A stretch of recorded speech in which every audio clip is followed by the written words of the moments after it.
আবার একটা নতুন রেসিপি নিয়ে তোমাদের মাঝে চলে এলাম। তো এই দেখো ভাজা, তো বেগুন তো দেখো ভাজা হচ্ছে, আর এদিকে দেখো ভাত হচ্ছে। দেখেছো দেখো,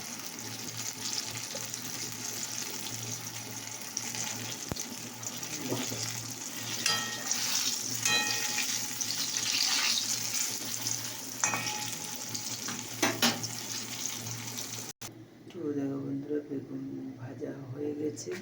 তো দেখো তেল গরম আছে, এদিকে দেখো ফুলকপি আলু কাটা আছে, আর দেখো ফুলকপিটা চলে এসেছে।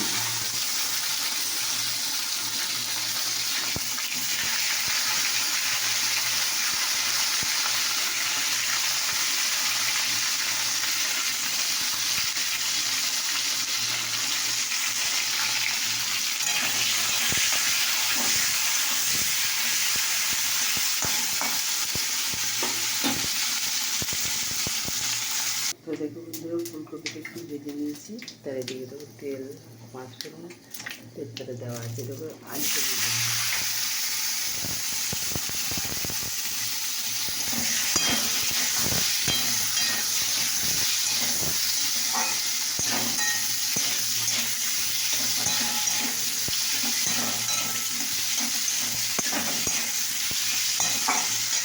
চিকেনটাকে থাকে।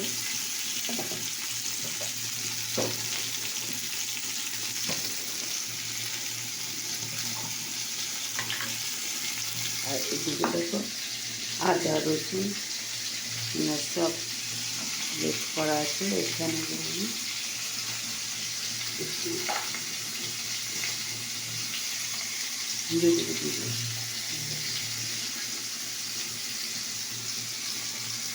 ধীরে ধীরে দিব, লঙ্কা দিয়ে একটু দিব,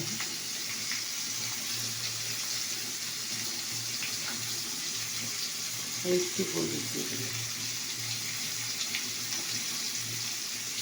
আর একটু দেখুন দিয়ে দিই।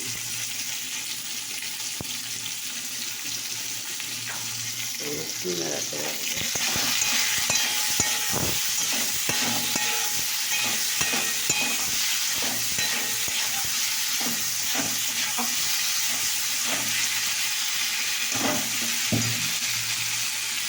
টমেটো কাটা ছিল, টমেটো দিয়ে দিলাম, একটাই টমেটো কাটা ছিল, সেটা দিয়ে দিলাম।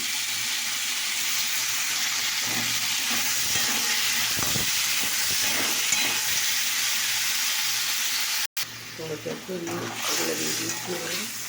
এবার পোস্ত, এটাকে পোস্ত হয়। তো বন্ধুরা মশলাটা হয়ে গেছে, দেখতে পাচ্ছেন। এবার আমি জল ঢেলে দেবো।